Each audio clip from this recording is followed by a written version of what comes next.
আল্লাহ নবী বিশ্ব নবী রাহমাতুল আলামিন বলেন, আত-তাইবু মিনাল যামবি কামান লা যামবা লাহু।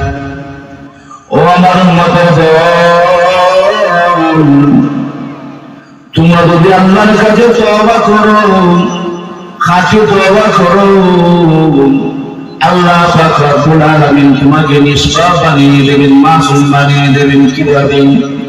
যদি কোনো বান্দা আল্লাহর কাছে সঠিকভাবে খাঁটিভাবে তওবা করতে পারে, আল্লাহ পাক রব্বুল আলামিন ওই মাসুম বাচ্চার মতকে নিষ্পাপ বানিয়ে দেবেন। যেমন এইভাবে কোনো মাসুম বাচ্চার কোনো গুনাহ নাই, কোনো পাপ নাই, কোনো দোষ নাই, কোনো অপরাধ নাই, তওবা করার কারণে আল্লাহ পাক রব্বুল আলামিন ওই গুনাহগার বান্দার সমস্ত গুনাহ মাফ করে দিয়ে সেই মাসুম বাচ্চার মতো বানিয়ে দিবেন।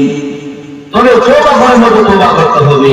আপনি তওবা করলেন আবার সুদ খাইলেন, তওবা করলেন ঘুষ খাইলেন, তওবা করলেন নামাজ পড়লেন না, এমন তওবার কোনো দাম নাই।